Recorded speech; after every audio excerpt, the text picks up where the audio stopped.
ध्यान से सुन लो, अच्छे समझ लो। इसे मेजॉरिटी रूल और माइनॉरिटी राइट भी कहा जाता है। ठीक है, ये नया आपके लिए टॉपिक है, बहुत ध्यान से देखो, अच्छे से सीख लो। इसे प्रिंसिपल ऑफ नॉन इंटरफेरेंस या फॉस वर्सेस हार्बोटल का रूल बोलते हैं। रूल क्या है अगर मैं आपको बताऊं तो रूल ये बोलता है कि नॉर्मली अगर किसी कंपनी में फैसला मेजॉरिटी ऑफ शेयर होल्डर ने दिया है तो फिर उन मैटर्स पर कोर्ट कभी भी आके इंटरफियर नहीं करेगा, क्योंकि साधारण सा नियम है कि majority always wins. For example एक कंपनी है, जिसमें 100 शेयर होल्डर है। अब एक डिसीजन मेकिंग होनी है जिसमें 70 शेयर होल्डर ने कंसेंट दे दी है, तो ये माना जाएगा कि जब 70 शेयर होल्डर तैयार है तो कंपनी को इस डिसीजन पे आगे बढ़ना चाहिए और वर्क कंप्लीट करना चाहिए। अब मान लो अगर इनमें से एक शेयर होल्डर आके कहता है कि नहीं नहीं, जो हुआ बहुत गलत हुआ, डायरेक्टर इसके लिए जिम्मेदार है, तो ये बात नहीं मानी जाएगी, क्योंकि 100 में से 70 शेयर होल्डर ने इस मामले में हाँ कहा था कि ये डिसीजन दे दिया जाए या वर्क कर दिया जाए। आपको थोड़ा और रिफाइंड करके मैं ये बात बताऊं तो ये कुछ इस तरह से है कि सपोज करो एक कंपनी है, कंपनी का नाम है अभय लिमिटेड। अब अभय लिमिटेड को एक पर्टिकुलर कॉन्ट्रैक्ट में एंटर करना है, ठीक है। बोर्ड ऑफ डायरेक्टर ने इस कॉन्ट्रैक्ट में एंटर करने से पहले मेजॉरिटी ऑफ शेयर होल्डर से कंसेंट दे दी, और मेजॉरिटी ऑफ शेयर होल्डर ने कंसेंट दे भी दी। अब क्या हो रहा है, कुछ शेयर होल्डर, मैं बोलता हूं जैसे 2 शेयर होल्डर ऐसे हैं जो इस बात पे अग्री नहीं कर रहे हैं और डायरेक्टरों को जिम्मेदार ठहरा रहे हैं कि डायरेक्टरों ने ये कॉन्ट्रैक्ट करके बहुत गलत किया है, तो हम इनको कोर्ट घसीट के लेकर जाएंगे और इनसे डैमेजेस भी क्लेम करेंगे। आप बताओ क्या ये डैमेजेस क्लेम कर सकते हैं? क्या ये डैमेजेस क्लेम कर सकते हैं, हाँ या ना? No sir, no sir. क्यों? क्योंकि majority of the share majority share holder ने ऑर्डर दे दिया ना, मतलब हो सकता है वो करके। भाई ओनर्स जब कह रहे हैं और मेजॉरिटी ओनर्स कह रहे हैं तो फिर तो कोई दिक्कत होनी नहीं चाहिए। तो फॉस वर्सेस हार्बोटल का रूल यही बोलता है कि अगर कोई कंपनी में फैसला मेजॉरिटी ऑफ शेयर होल्डर्स ले रहे हैं तो फिर कोर्ट उन मामलों में इंटरफियर नहीं करेगा। आपको फॉस वर्सेस हार्बोटल का रूल समझ आया कि नहीं आया? हाँ सर। आ गया। अब इसकी कहानी समझ लो और इसके एग्जाम में तुमको आ सकता है क्वेश्चन, ठीक है। केस लॉ क्या था फॉस वर्सेस हार्बोटल का, ठीक है। 2 शेयर होल्डर थे, एक का नाम था फॉस और दूसरे का नाम था टर्टन। क्या क्या नाम था? फॉस और टर्टन। 2 शेयर होल्डर थे। फॉस और इन्होंने टर्टन। क्या किया, कंपनी के डायरेक्टर के ऊपर केस कर दिया, खुद के और बाकी सारे शेयर होल्डर्स के बिहाफ में, कि जो कंपनी के डायरेक्टर और सॉलिसिटर है, मतलब वकील है, वो कंपनी के नाम से इलीगल ट्रांजैक्शन कर रहे हैं और ये ऐसा करने के लिए क्वालिफाइड नहीं है, ठीक। आगे फॉस और टर्टन ने क्या है, डैमेजेस मांगा कि भाई हमको क्या चाहिए, डैमेज चाहिए कंपनी और उसके डायरेक्टर्स से, ठीक। कोर्ट ने बोला कि भाई ये जो फैसला दिया गया है या जो ट्रांजैक्शन डायरेक्टर्स कर रहे हैं ये मेजॉरिटी ऑफ शेयर होल्डर की कंसेंट से कर रहे हैं, तो अगर कुछ शेयर होल्डर आके ऐसा इलीगल वाली बात कहे तो उसको माना नहीं जाएगा और इनके केस को रिजेक्ट कर दिया गया। आप बताओ कितना क्लियर है? फिर से रिपीट करूं, 2 शेयर होल्डर थे फॉस और टर्टन, ये सारे शेयर होल्डर के बिहाफ में पहुंच गए और बोले कि कंपनी के डायरेक्टर और जो वकील है वो गलत काम या इलीगल काम कर रहे हैं, तो हम सबको कंपनसेशन चाहिए। तो कोर्ट ने ये बोला कि भाई मेजॉरिटी अगर बोले गलत है तो माना जाएगा, कुछ लोगों के बोलने से ट्रांजेक्शन गलत नहीं हो जाता और हम आपको क्लेम नहीं दिलवा सकते। आप बताओ कितना क्लियर है? सर पर अगर मेजॉरिटी सच में गलत हुई तो? वो भी बताऊंगा ना, पहले बताओ ये केस समझ आया कि नहीं है? हाँ सर। हाँ सर। कैसे आ गया? कोर्ट ने क्या बोला ये समझ आया कि अगर दोषी हाँ। ठहराया भी है तो मेजॉरिटी शेयर होल्डर बोलेंगे तो हम इस केस को एक्सेप्ट करेंगे और डैमेजेस दिलवाएंगे, कुछ शेयर होल्डर के बोलने पर ये नहीं कर सकते। कितना क्लियर है? हाँ सर। अच्छे से क्या आधा अधूरा? अच्छे से। अच्छे से सर। दूसरा केस ये ना आपको एग्जाम में ना बेटा ये वैल्यू बेस बना के पूछ देगा, तो अगर आया तो कर पाओगे कि नहीं कर पाओगे ये बता दो। ये आपको वैल्यू हाँ सर, हो जाएगा। क्वेश्चन दे देगा बोलेगा कि आरजू और भुवन दो लोग हैं, कंपनी के शेयर होल्डर है और कंपनी में 1000 शेयर होल्डर है। ये दो शेयर होल्डर कंपनी के ऊपर इलीगल ट्रांजैक्शन का केस डाल देते हैं और डैमेजेस क्लेम करना चाहते हैं। क्या ये क्लेम कर पाएंगे? तो आपको आंसर क्या लिखना होगा? As per Foss versus Harbottle majority always wins. तो ये केस क्या होगा? हार जाएंगे। कर पाओगे? हाँ सर। अच्छा, दूसरा हाँ जो है सर। बेटा वो है पैवलिडेस वर्सेस जेनसन का। किसका केस है? पैवलिडेस वर्सेस जेनसन का। इसमें भी क्या हुआ था, कंपनी के कुछ माइनॉरिटी शेयर होल्डर थे, उन्होंने कंपनी के ऊपर, मतलब कंपनी के 3 डायरेक्टर के ऊपर और कंपनी के ऊपर ये केस डाला कि कंपनी की एक माइन थी, खदान थी। ये क्वेश्चन ना एग्जाम में 2 टाइम्स आ चुका है, 2 से 3 टाइम्स। ठीक है, तो इन शेयर होल्डर का आरोप ये था कि कंपनी की एक माइन थी, ठीक है, जिसको कंपनी ने 82,000 पॉन्ड्स में बेच दिया, बल्कि उसकी जो एक्चुअल वैल्यू थी वो 10 लाख पाउंड थी। ठीक है, कहानी समझ आई कि नहीं आई? हाँ सर। क्या कहानी है कि माइनॉरिटी ने किसके ऊपर केस किया? 3 डायरेक्टर के ऊपर और कंपनी के ऊपर। जिस माइन की कीमत 10 लाख पाउंड थी, उस माइन को कितने में बेच दिया गया? 82,000 पाउंड में। उससे कंपनी का नुकसान हुआ है। अब कोर्ट ने इस केस को हैंडल नहीं किया, बोले एक्शन मेंटेनेबल नहीं है। जज ने ये ऑब्जर्व किया कि माइन की क्या कीमत रखनी है, ये majority of share holder decide करते हैं। कौन डिसाइड करते हैं? मेजॉरिटी ऑफ शेयर भाई होल्डर। देखो, सिंपल सा नियम है, कंपनी की कोई भी इमूवेबल प्रॉपर्टी अगर बेचनी है तो बिना शेयर होल्डर की परमिशन के नहीं बेच सकते। ठीक है, तो जब माइन बेची गई थी तो ये 82,000 का प्राइस है, 82,000 पाउंड का, ये मेजोरिटी ऑफ शेयर होल्डर ने डिसाइड किया था। किसने डिसाइड किया था? मेजॉरिटी। और जब मेजोरिटी ने डिसाइड कर दिया है तो फिर इसके खिलाफ बोला नहीं जा सकता। आप बता दो कितना क्लियर है? हाँ सर। अच्छे से क्या ध्यान दो, अच्छे से अच्छे से। क्लियर है? ये एडवर्ड वर्सेस हैलीवेल नहीं करना है, क्योंकि उसके एडवांटेजेस को नीचे दे दिया है। आपको दो केस समझ आ गए ना अच्छे से बेटा? हाँ। अब अगर फॉस वर्सेस हार्बोटल का रूल एकदम अच्छे से अप्लाई होता है, मतलब मेजॉरिटी ऑलवेज विंस का रूल अप्लाई होता है, तो उसके एडवांटेजेस क्या है आपको पता होना चाहिए। सबसे पहला, कंपनी की सेपरेट लीगल एंटिटी का कंसेप्ट जो है वो बना रहेगा। ठीक है, किस तरह से बना रहेगा? क्योंकि क्या होता है, कंपनी जब डिसीजन देती है या कोई कॉन्ट्रैक्ट करती है तो कंपनी के नाम से करता है। बैकिंग में अगर उसके मेजोरिटी है तो आराम से कंपनी सारे कॉन्ट्रैक्ट कर सकेगी। अगर एक एक इंडिविजुअल के हाथ में छोड़ दिया जाता तो भाई इंसान तो भगवान से भी खुश नहीं है। हर इंसान आके कंप्लेंट करने लग जाता, उसके बाद कंपनी कभी काम नहीं कर पाती। कुछ समझ आया मैं क्या बोला? हाँ सर। तो क्या होता है, मेजोरिटी ऑलवेज रूल्स का रूल जैसे है ना फॉस वर्सेस हार्बोटल का, इससे कंपनी को एक सेपरेट एंटिटी मिलती है।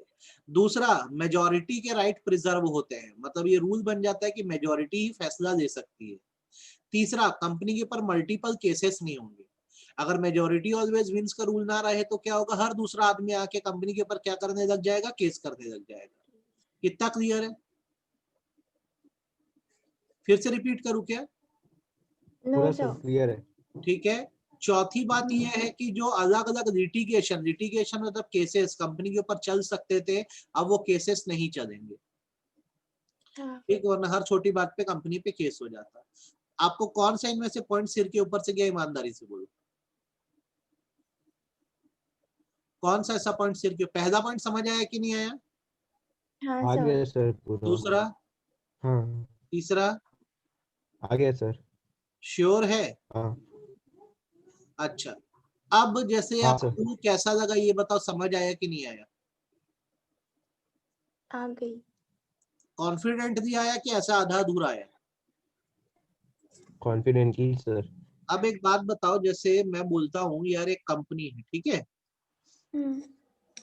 ये कंपनी क्या कर रही है, ध्यान से सुनना मेरी बात को, एक कॉन्ट्रैक्ट कर रही है। ये contract basically by nature ultra vires है। क्या है? Ultra vires. अल्ट्रा वायर्स होने का क्या मतलब है? Beyond the authority. ठीक है, ये कॉन्ट्रैक्ट जो है कंपनी कर रही है, मान लो एबीसी लिमिटेड। ठीक, अब क्या हो रहा है, कंपनी में है 100 शेयर होल्डर। कितने शेयर होल्डर? 100 share holder. इसमें से 80 शेयर होल्डर जो है इस कॉन्ट्रैक्ट को कंसेंट दे दे रहे हैं। 20 शेयर होल्डर जो है वो बोल रहे हैं कि इट इज रॉन्ग, ये गलत है, अल्ट्रा वायर्स ट्रांजैक्शन कंपनी नहीं कर सकती। तो मेजॉरिटी बोल रही है हम तो फर्स्ट वर्सेस हार्मोटल का नियम मानते हैं, मेजॉरिटी ऑलवेज विंस, हम जो चाहे वो कर सकते हैं। तो ये चीज सही हो रही है कंपनी में, गलत हो रही है?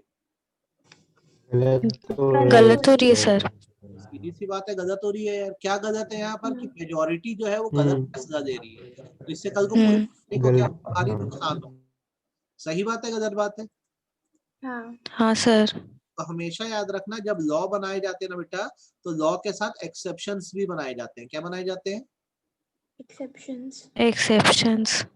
एक्सेप्शन बेसिकली क्या होते हैं पता है? एक्सेप्शन का मतलब बेसिकली होता है कि ठीक है मेजॉरिटी ऑलवेज विंस का रूल है, लेकिन जरूरत पड़ने पर माइनॉरिटी को प्रोटेक्ट भी किया जाएगा। किसको प्रोटेक्ट किया जाएगा? माइनॉरिटी को। पता नहीं है कि मेजॉरिटी जो भी बोले वो बात मान ली जाएगी। अगर मेजॉरिटी गलत है तो माइनॉरिटी को प्रोटेक्ट भी करते हैं। कैसे कैसे और कब कब प्रोटेक्ट करते हैं? तो कंपनी अगर कोई अल्ट्रा वायर्स ट्रांजेक्शन करे, क्या करे? Ultra vires transaction. तो लॉ बोलता है कि मेजॉरिटी भी चाह के इस ट्रांजेक्शन को अप्रूव नहीं कर सकती, तो इससे माइनॉरिटी प्रोटेक्ट हुई कि नहीं हुई, ये बताओ। वैसे अगर कंपनी में किसी तरह का मिसमैनेजमेंट हो रहा होगा, क्या हो रहा होगा? मिसमैनेजमेंट। तो जो कंपनी में माइनॉरिटी बनती है, हमेशा याद रखना माइनॉरिटी ना 10% से बनती है। कितने से बनती है? 10%। ये ना कंपनी के खिलाफ कंप्लेंट डाल सकते हैं, ठीक है? सर हाँ बेटा। अगर कोई शेयर होल्डर है वो अकेला 10% of total share capital hold किया है, उसको भी तो मानेंगे, वो भी उसको भी नहीं, माइनॉरिटी। तो अगर अकेला अगर वो बोल रहा है मतलब ऑब्जेक्शन उठा रहा है तो हाँ वो भी मायने रखता है। मायने रखता है, माना जाएगा, माना जाएगा, मायने रखता है। ठीक है समझ आई सर। बात? हाँ। तो बेसिकली याद रखना फॉस वर्सेस आर्बोटल का रूल जिंदा है, ये साफ साफ कहता है कि मेजॉरिटी ऑलवेज विंस। लेकिन इसका एक्सेप्शन भी है कि कई बार क्या होता है मेजॉरिटी भी गलत हो जाती है, तो माइनॉरिटी को प्रोटेक्ट किया जाता है, इसे एक्सेप्शन बोलते हैं। तो क्योंकि हमारे मॉड्यूल में एक्सेप्शन को एक्सप्लेन एकदम अच्छे से किया नहीं है, तो हम भी उसको नहीं कर रहे हैं उसलिए। ठीक, पुराने सिलेबस में इसको बहुत अच्छे से ना 4 पेज में एक्सप्लेन किया रहता था, क्योंकि हमारे सिलेबस से इसको रिड्यूस कर दिया तो हम भी ज्यादा इस पे दिमाग नहीं लगाएंगे। समझ आ रही है मेरी बात? तो फॉस वर्सेस हार्बोटल के एक्सेप्शन कॉमन लॉ में भी दिया गया है, मतलब जनरल एक्सेप्शन भी दिया गया है, और कंपनीज एक्ट के प्रोविजन में भी एक्सेप्शंस दिए गए हैं, जहां पर जरूरत पड़ने पर माइनॉरिटी को प्रोटेक्ट किया गया है। तो एग्जाम में अगर ये आता है तो आपको भी इतना ही लिख के आना होगा कि एक्सेप्शन आर गिवन अंडर पहला कॉमन लॉ और दूसरा अंडर कंपनीज एक्ट 2013। क्लियर है मेरी बात? हाँ सर। अच्छे से याद है अधूरा? अच्छे से। तो ये बेटा आपका टॉपिक जो है ये हो गया खत्म। कौन सा टॉपिक खत्म हो गया? Foss versus Harbottle. I hope आपको ये फॉस वर्सेस हार्बोटल समझ आ गया होगा। ये अमालगमेशन मर्जर समझ आया था कि नहीं आया था? हाँ सर। ये फॉस वर्सेस हार्बोटल अच्छे समझ आ गया है? अब उसके बाद जो आता है नया टॉपिक वो होता है ऑपरेशन एंड मिसमैनेजमेंट। क्या होता है? Operation mismanagement.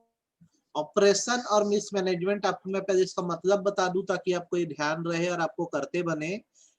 ऑपरेशन जब वर्ड यूज होता है ना, कौन सा वर्ड? ऑपरेशन। ऑपरेशन का मतलब होता है एक्सप्लॉइटेशन। क्या होता है? एक्सप्लॉइटेशन। ऑपरेशन का मतलब होता है when the majority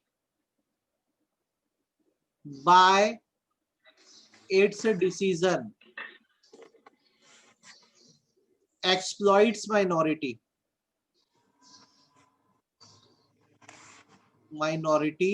members। Member माने शेयर होल्डर। जब मेजॉरिटी अपने फैसलों से माइनॉरिटी को एक्सप्लॉइट करती है या माइनॉरिटी मेंबर को लगने लग जाता है कि वो एक्सप्लॉइट हो रहा है, तो इसे ऑपरेशन कहा जाता है। ठीक है? और दूसरी भाषा में आप ये भी बोल सकते हो when by activity of company a member feel exploited।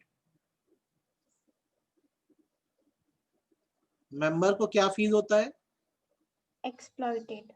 Exploited feel होता है, तो इसे ऑपरेशन बोला जाता है। एग्जांपल के तौर पे ऋषिता ने मेरी कंपनी में शेयर खरीदे। क्या खरीदे? शेयर्स। शेयर खरीदे। तो ऋषिता के क्या क्या राइट है बताओ मेरी कंपनी में? वोटिंग डाल सकती है, हाँ, और डिसीजन मेकिंग, डिविडेंड दे सकते हो, है ना? अब तुमको मीटिंग में बुलाया जाना चाहिए कि नहीं बुलाया जाना चाहिए? बुलाना चाहिए। इस साल कंपनी में मैं बोलता हूँ 5 जनरल मीटिंग हुई थी। 28 जनवरी को एक जनरल मीटिंग हुई थी, 30 मार्च को एक जनरल मीटिंग हुई थी, ठीक है, 5 जुलाई को एक जनरल मीटिंग हुई थी, 30 सितंबर को जनरल मीटिंग हुई, 15 अक्टूबर को जनरल मीटिंग हुई। 28 जनवरी को जब मीटिंग हुई, ऋषिता को नोटिस नहीं भेजा गया, उसको पता नहीं चला, उसने इस बात को चलो हो जाता है करके इग्नोर कर दिया। फिर 30 मार्च की मीटिंग कभी नहीं भेजा गया, फिर 5 जुलाई की मीटिंग कभी नहीं भेजा गया, 30 सितंबर की मीटिंग कभी नहीं भेजा गया, 15 अक्टूबर की मीटिंग कभी नहीं भेजा गया। तो अब इसको एक्सप्लॉइट किया जा रहा है कि नहीं किया जा रहा है? बहुत गंदे से, बहुत ज्यादा।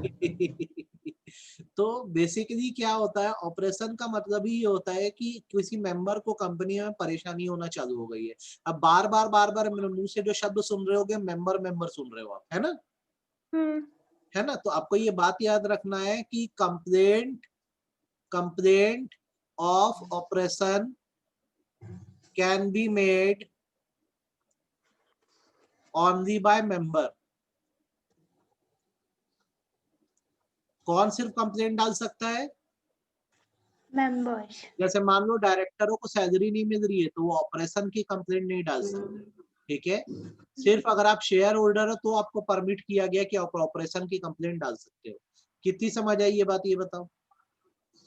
आ गई जाओ। दूसरी बात, ऑपरेशन मस्ट बी कंटिन्यूअस। एक सिंगल एक्टिविटी को ऑपरेशन नहीं माना जाता। अगर एक बार कभी गलती हो जाए, जैसे एक बार नोटिस नहीं गया था तो चलो गलती हो गई, लेकिन अगर बार बार ना जाए तो उसको हम क्या मानेंगे? ऑपरेशन। ऑपरेशन मानेंगे। आप बताओ कितना क्लियर है? आपको समझ आया कि नहीं आया अभी तक? हाँ सर। आ गया? तो अब चलो आ जाओ तुम ऑपरेशन पे, ठीक है? ऑपरेशन के मतलब को टिक कर देते हैं हम और इसको अभी शीट से तुरंत पढ़ देना। A situation in which people are governed in an unfair and cruel way and prevented from having opportunity and freedom. एक ऐसी सिचुएशन जहां लोगों से गलत व्यवहार किया जाता है और जहां वो अपनी आजादी का इस्तेमाल नहीं कर सकते, उसे क्या कहा जाता है? ऑपरेशन कहा जाता है। आप बताओ, आपको ऑपरेशन का मतलब समझ आया कि नहीं आया? हाँ सर। आ गया? अब यहाँ पे ना एक केस है, ये बहुत ही ज्यादा इंपॉर्टेंट है, तो इसको अच्छे से आपको क्या करना है? कंप्लीट करना है। मैटर ये है कि कंपनी के ऊपर एक रिस्की ऑब्जेक्ट थोप दिया जा रहा है। क्या थोप दिया जा रहा है? रिस्की ऑब्जेक्ट मतलब जिससे कंपनी का भारी नुकसान हो सकता है, तो उसे आप ऑपरेशन कहोगे। केस का नाम है Hindustan cooperative insurance society limited का केस। इसमें क्या हुआ था कि ये जो Hindustan cooperative insurance society limited है, ठीक है, इनका जो लाइफ इंश्योरेंस का बिजनेस था उसको LIC ने खरीद लिया था। क्या किया था? LIC खरीद ली। LIC खरीद ली। तो खरीदी तो पैसा मिला होगा कि नहीं मिला होगा? हाँ। अब जब पैसा आया तो कायदे से पैसा जो है वो शेयर होल्डर में बढ़ जाना था, लेकिन जो डायरेक्टर्स थे उन्होंने क्या किया, बोला शेयर होल्डर को कि ये पैसा हम तुम में नहीं बांटेंगे, और उन्होंने क्या किया, बेसिकली कंपनी का ये पैसा किसी रिस्की वर्क में लगाने की बात करी जिससे कंपनी को भारी नुकसान हो सकता था। तो मेंबर ने यहाँ पे ऑपरेशन की कंप्लेंट डाल दी। सही किया कि गलत किया? सही किया। यही किया सर। केस समझ आया कि नहीं आया? क्या हुआ? हाँ। हाँ क्या सर। समझ आया? समझाओ मेरे को, समझाओ क्या है केस, समझाओ। सर मैम सर LIC ने हिंदुस्तान कोऑपरेटिव इंश्योरेंस की कंपनी खरीद ली, और जो पैसा आया था वो शेयर होल्डर्स में ना बांट के उन्हें डायरेक्टर्स ने एक हैवी रिस्की एक्टिविटी में पैसे लगाने की बात करी, फिर तो शेयर होल्डर ने ऑपरेशन का केस डाल दिया। तो सही बट केस सर ये तो कंटिन्यूअस नहीं हुआ होगा शायद। ये चीज पर एक बड़ा ट्रांजैक्शन है ना, तो ये अमाउंट हैवी अच्छा हाँ। है ना, ये क्लियर है? यहाँ पे डाल देते। नेक्स्ट केस बोलूं? हाँ सर। नेक्स्ट केस यस है सर।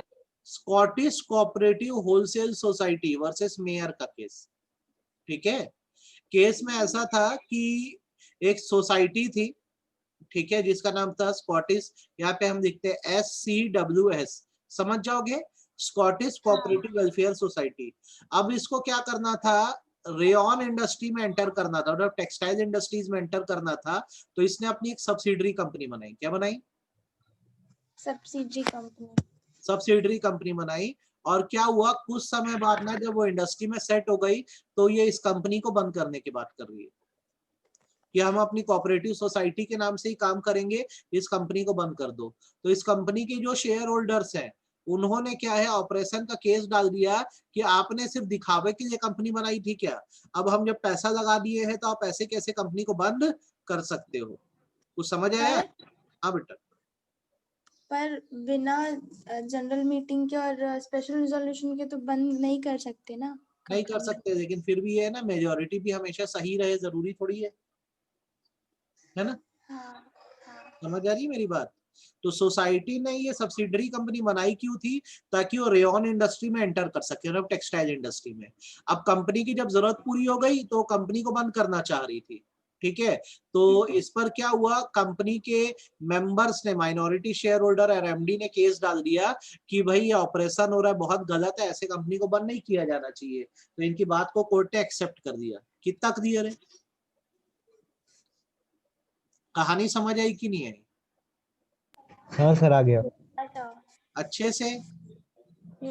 अब छोटी छोटी बातें हैं उसको पढ़ो। जैसे सबसे पहला, माइनर एक्ट ऑफ मिसमैनेजमेंट, ठीक है, are not regarded as oppression as far as possible share holder must try to resolve their difference by mutual readjustment. ये बात समझ आई क्या? छोटी मोटी बातों को ऑपरेशन नहीं माना जाता, शेयर होल्डर उस बात को आपस में सुलझा सकते हैं। आप बोलो कोई दिक्कत? No, sir. दूसरी बात, member can complaint of oppression only in his capacity as member and not in capacity as director और क्रेडिटर। डायरेक्टर या क्रेडिटर को प्रॉब्लम होती है ना बेटा, तो वो NCLT अप्रोच करते हैं या शेयर होल्डर कैसे कंप्लेंट डालते हैं। वो ऑपरेशन की कंप्लेंट नहीं डाल सकते। ऑपरेशन की कंप्लेंट डालना है तो आप सिर्फ एज अ मेंबर डाल पाओगे। कितना क्लियर है? हाँ सर। अगर कोई मेंबर है, उसका लीगल रिप्रेजेंटेटिव है, और अगर वो मेंबर मर गया है तो ये लीगल रिप्रेजेंटेटिव भी मेंबर माना जाएगा और ये भी ऑपरेशन की कंप्लेंट डाल सकता है। आप बता दो कोई दिक्कत? नहीं अच्छे से सर। क्लियर है?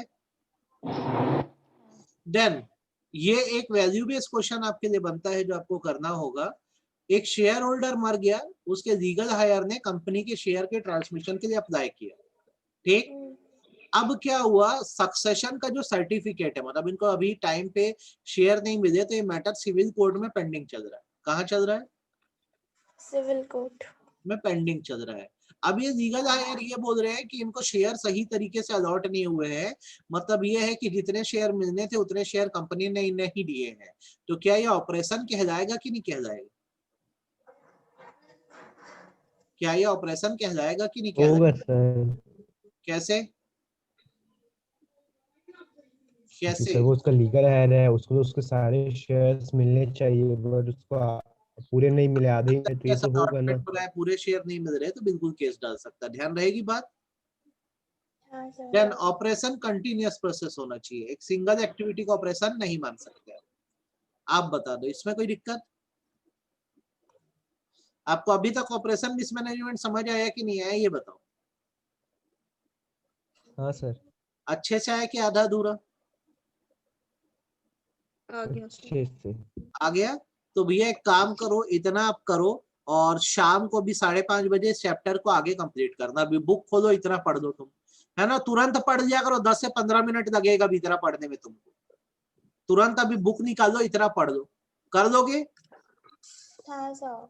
ठीक है, करो इसको। शाम को भी 5:30 बजे इसको आगे बता रहा हूँ मैं, ठीक है। ठीक है। हाँ। चलो ये करो।